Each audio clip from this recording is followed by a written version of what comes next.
रुद्र प्रताप सिंह अपने civil career channel में आपका स्वागत करता हूं। दोस्तों, आज हम लोग इम्पोर्टेंट क्वेश्चन देखेंगे जो हमारे पेपर में आने वाला है।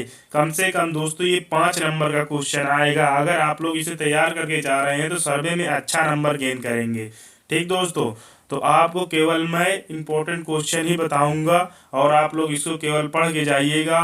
हो सकेगा इसका वीडियो से जितना क्वेश्चन बताऊंगा उसको लिखते चलिएगा, लिख के और एक बार याद करके जरूर जाइएगा, जिससे कि आपका अच्छा नंबर आए। ठीक दोस्तों, तो चलिए हम लोग स्टार्ट करते हैं और देखते हैं पहला हमारा 5 नंबर में कौन सा क्वेश्चन आएगा। तो दोस्तों हम लोग स्टार्ट करते हैं। तो पहला हमारा दिया गया दोस्तों टोटल सर्वेक्षण विधि। ये दोस्तों अगर पेपर में पूछा जाएगा तो ये 5 नंबर का क्वेश्चन आएगा। तो थोड़ा इसको अच्छे से लिख के आप लोग आइएगा। तो आइए चलते हैं, इसमें क्या क्या रहेगा देखते हैं।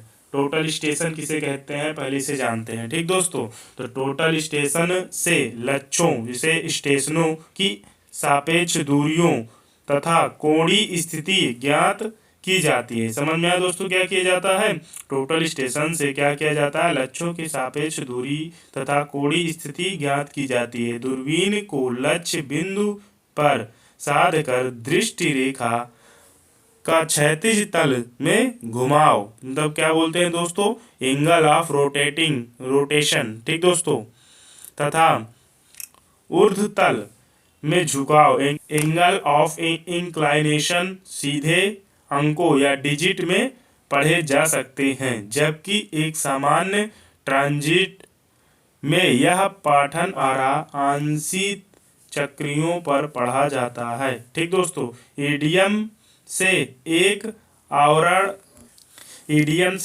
आवर्त किरण इंफ्रारेड बीम निकलती है। ठीक दोस्तों, जो टारगेट से टकरा कर पुनः उपकरण टोटल स्टेशन पर लौटती है। किरण का इस दोहरी यात्रा में जो समय लगता है उसके आधार पर उपकरण के लक्ष्य की दूरी ज्ञात हो जाती है। टोटल स्टेशन यंत्र से लक्ष्य ऑब्जेक्ट के उपकरण से क्षैतिज दूरी, उच्चता तथा निर्देशांकों की स्वतः गणनाएं क्या होती हैं दोस्तों? हो जाती हैं। ठीक, इस यंत्र में डाटा संग्राहक, डाटा कलेक्टर तथा संचार प्रणाली स्टोरेज सिस्टम की भी व्यवस्था होती है।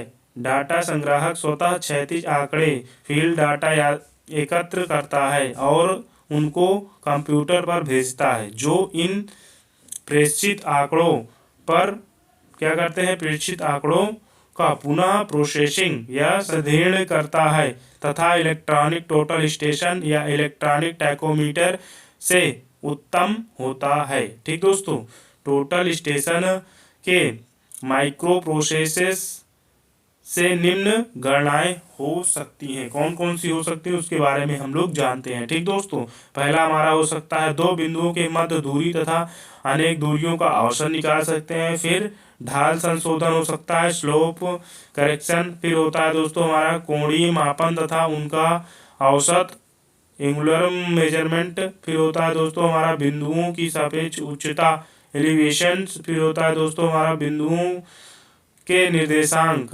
कोऑर्डिनेशन।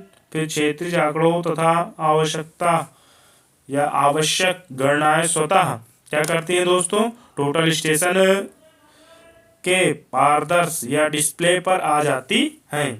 अगर दोस्तों आप इसे पढ़ के और लिख कर याद करके जा रहे हैं तो दोस्तों ये 5 नंबर का क्वेश्चन आपका जरूर फंसेगा। ये क्वेश्चन बार बार पेपर में रिपीट हो रहा है, तो दोस्तों आप लोग इसे जरूर पढ़ के जाइएगा। देख रहे हैं टोटल स्टेशन, इसमें सर टोटल सर्वेक्षण की विधि के बारे में वर्णन करने को बोला, तो दोस्तों हम इसमें टोटल स्टेशन का पूरा डिटेल से बताए हैं। दोस्तों आप लोग इसे पढ़ के जाइए और 5 नंबर पाइए। ठीक दोस्तों, इसको विस्तार पूर्वक जानते हैं कि थियोडोलाइट का प्रयोग कहाँ कहाँ किया जाता है। Use of theodolite. थियोडोलाइट उपकरण का प्रयोग निम्न संक्रियाओं के लिए किया जाता है। पहला क्या होता है दोस्तों? क्षैतिज कोण मापने के लिए किया जाता है। दूसरे नंबर पर दिया गया नहर या नदी की चौड़ाई मापने के लिए किया जाता है। ठीक दोस्तों, फिर हमारा दिया गया 2 बिंदुओं के बीच क्षैतिज दूरी को मापने के लिए किया जाता है। फिर दिया गया दोस्तों ऊर्ध्वाधर कोण को मापने के लिए किया जाता है। फिर हमारा विक्षेपण कोण को मापने के लिए किया जाता है। फिर दिया गया दोस्तों चुंबकीय बियरिंग को मापने के लिए किया जाता है। फिर दोस्तों हमारा दिया गया है अनुप्रस्थ रेखा के प्रत्यास्थ कोण को मापने के लिए किया जाता है। ठीक दोस्तों, फिर हमारा दिया गया है दोस्तों, एक रेखा को लंबा करना हो तो उसके लिए ये इसका प्रयोग करा जाता है। ठीक दोस्तों, फिर दिया गया दोस्तों 9 नंबर पे, दो दिए गए बिंदुओं के बीच एक रेखा की रेंजिंग के लिए भी इसका उपयोग किया जाता है। ठीक दोस्तों, दो सीधी रेखाओं के प्रतिच्छेदन बिंदु का पता लगाना भी इसका काम होता है कि ये इसमें भी लिया जाता है। ठीक दोस्तों, फिर दिया गया 11 नंबर पे दोस्तों, सुलभ होने पर किसी वस्तु की ऊंचाई ज्ञात करना पड़ता है, यह करने के लिए भी काम आती है। ठीक दोस्तों, ये दोस्तों जो दिया जा रहा है और बताया जा रहा है ये मोस्ट इंपॉर्टेंट क्वेश्चन है दोस्तों, ये पेपर में जरूर पूछा जाएगा, इसे आप लोग कंप्लीट कर लीजिएगा। दोस्तों हम लोग जानेंगे थियोडोलाइट का वर्गीकरण, क्लासिफिकेशन ऑफ थियोडोलाइट, दूरबीन के संक्रमण के आधार पर according of transiting of telescope. ठीक दोस्तों, ये कितने प्रकार के होता है इसके बारे में जानेंगे हम लोग। दोस्तों ये दो प्रकार के होते हैं, ट्रांजिट थियोडोलाइट और एक होता है नॉन ट्रांजिट थियोडोलाइट। ठीक दोस्तों, एक संक्रमित थियोडोलाइट होता है, एक असंक्रमित थियोडोलाइट होता है। आप चलिए दोस्तों इसके बारे में हम लोग जानते हैं दोस्तों, संक्रमित थियोडोलाइट क्या होती है। इस प्रकार के थियोडोलाइट के उपकरण की दूरबीन टेलीस्कोप अपनाने या अपने क्षैतिज अक्ष पर ऊर्ध्वाधर तल वर्टिकल प्लेन में पूर्ण चक्र 360 अंश पर घूम जाती है, उसे हम बोलते हैं ट्रांजिटिव थियोडोलाइट, इसे बोलते हैं संक्रमित थियोडोलाइट। ठीक दोस्तों, इसे आप अच्छे पूर्वक से पढ़ के जाइए, ये क्वेश्चन जरूर से जरूर पेपर में पूछा जाएगा कि संक्रमित थियोडोलाइट और असंक्रमित थियोडोलाइट में क्या अंतर होता है और इसकी परिभाषा दीजिए। ठीक दोस्तों, तो आप लोग इसे अच्छे से पढ़ के जाइएगा।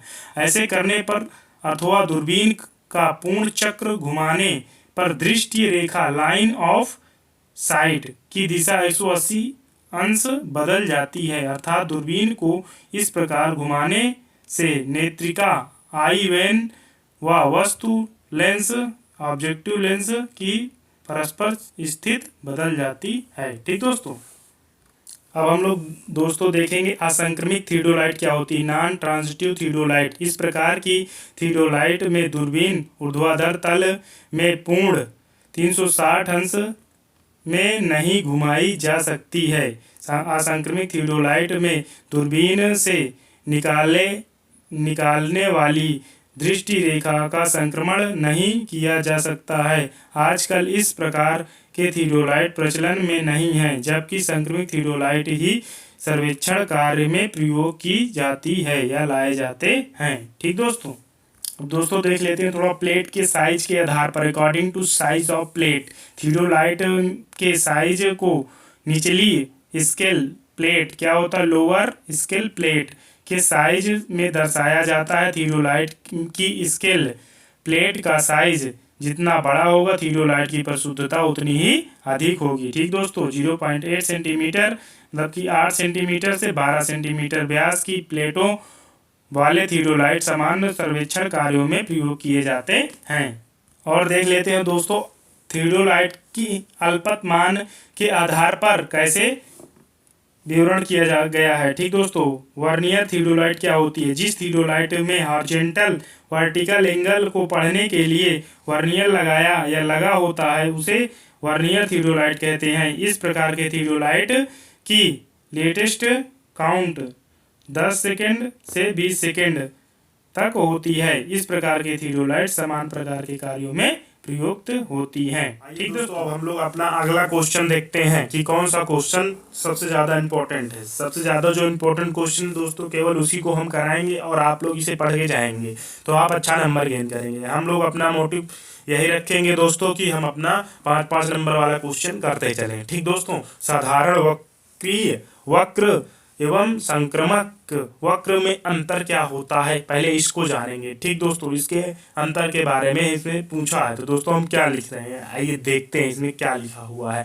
वातुल्य वृत्तिक वक्र क्या होता है, इसे बोलते हैं दोस्तों सर्कुलर कर्व। क्या है वातुल्य वक्र के प्रकार, टाइप्स ऑफ सर्कुलर वक्र क्या है। वातुल्य वक्र निम्न प्रकार के होते हैं। ध्यान रहे कि सड़क व रेल पटरी पर वृत्तीय वक्र अकेला नहीं लगाया जाता है, इसके द्वारा छोरों या इंडों पर संक्रमण वक्र देने पड़ते हैं। समझ में आया दोस्तों, विंडो पर क्या देने पड़ते हैं, संक्रमण वक्र देने पड़ते हैं।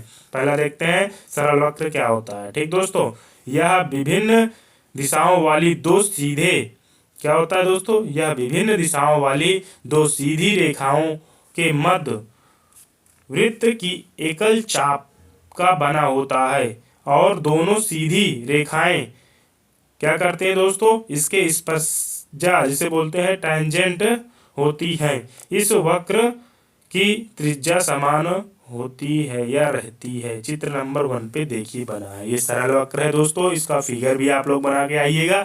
ये देखिए दोस्तों, ये यहाँ से कर्व है और ये सीधे गया है, यहाँ भी सीधे गया। तो ये जो वक्र है दोस्तों, इसे हम लोग फाई से डिनोट करते हैं। ये देखिए दोस्तों, इसे पूरा देखिए दिया गया और समझाया गया कि T1 T2 हमारी क्या है, स्पर्श बिंदु है, R हमारा त्रिज्या है, T1 भी व TB T2 भी क्या है, स्पर्श रेखाएं हैं। ये हमारा सरल वक्र है। ठीक दोस्तों, इसे आप लोग बना के आइएगा फिगर, तो आपको अच्छा नंबर मिलेगा। फिर दोस्तों हमारा दिया गया मिश्रित या संयुक्त वक्र क्या होता है। यह दो से अधिक सरल वक्र से जिनकी त्रिज्याएं भिन्न भिन्न होती हैं या बना होता है, परंतु त्रिज्याओं के केंद्र बिंदु एक ही तरफ और एक ही रेखा पर स्थित होते हैं और चापों का एक उभयनिष्ठ स्पर्श बिंदु और एक स्पर्श रेखा होती है। ठीक दोस्तों, ये चित्र नंबर 2 पे दिखाया गया है। ये चित्र नंबर 2 दिया गया है दोस्तों, संयुक्त वक्र बना के दिखाया गया है। देख रहे हैं वक्र किस तरह बनाया गया है इसमें, इसी को हम संयुक्त या क्या बोलते हैं दोस्तों, या मिश्र वक्र बोलते हैं। अब हम लोग देखेंगे दोस्तों प्रत्यावर्ती या उल्टा वक्र क्या होता है। यह वक्र दो विपरीत झुकाव वाली चापों से मिलकर बनता है। चापों की त्रिज्याओं के केंद्र भी विपरीत दिशा में स्थित होते हैं, परंतु त्रिज्याओं के मान या समान तथा भिन्न होते हैं या भिन्न हो सकते हैं। चापों के मिलान बिंदु से निकलने वाली उभयनिष्ठ स्पर्श रेखाएं वृत्तों के केंद्र से होकर निकलती हैं। ठीक दोस्तों, इस यश वक्र या इसे बोलते हैं दोस्तों सुपरपेंटेन कर्व भी कहते हैं। इस वक्र का उपयोग पहाड़ी सड़कों, पुलों के उपगमन अप्रोच पर अधिक किया जाता है। तेज गति से चलने वाले वाहन के लिए ये वक्र परेशानी उत्पन्न करते हैं। समझ में आया दोस्तों, ये चित्र नंबर 3 में दिखाया गया है।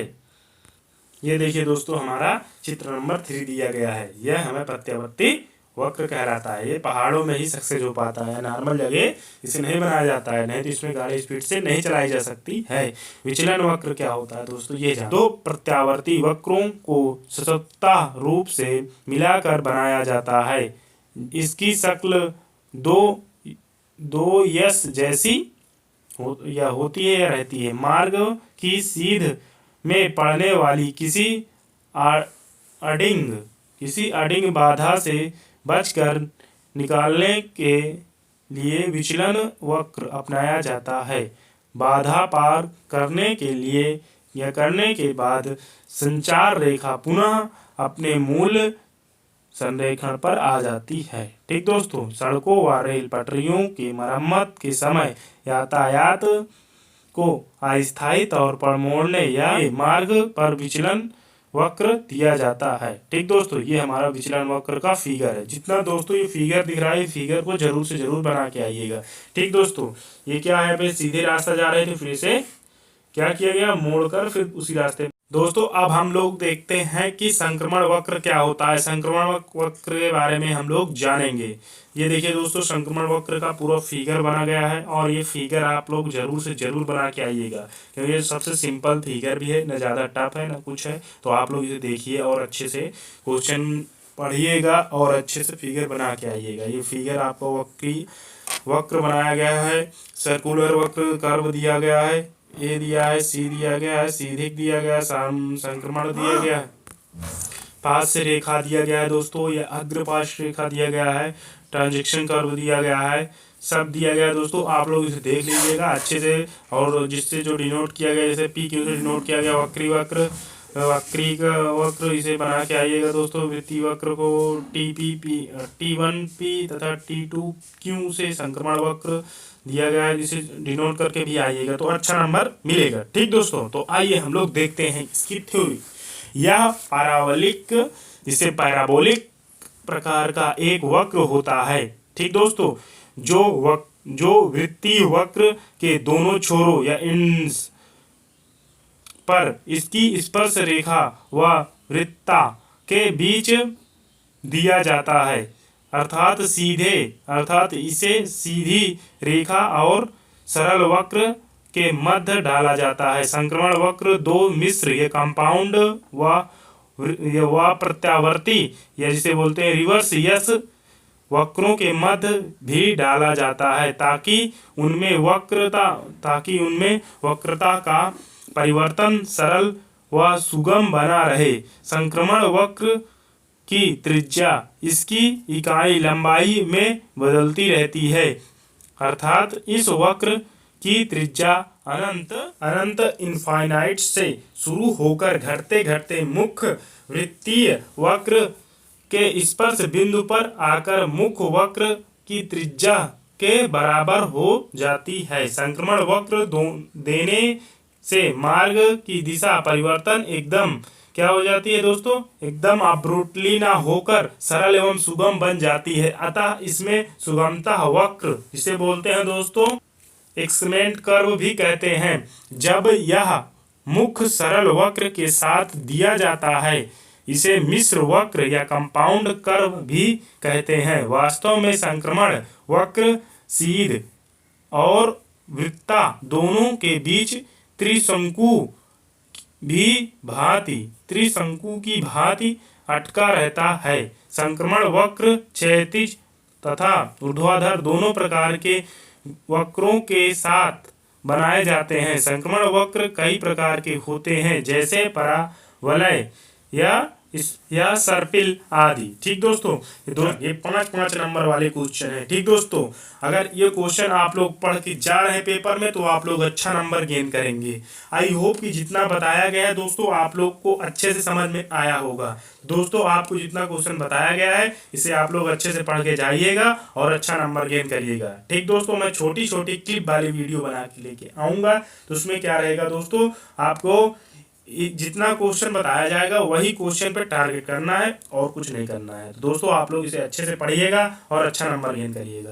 दोस्तों, आप लोगों ने हमारी यहाँ तक वीडियो देखी उसके लिए बहुत बहुत धन्यवाद। दोस्तों, आप अपने सिविल करियर चैनल को लाइक करें, शेयर करें और सब्सक्राइब करें। धन्यवाद दोस्तों।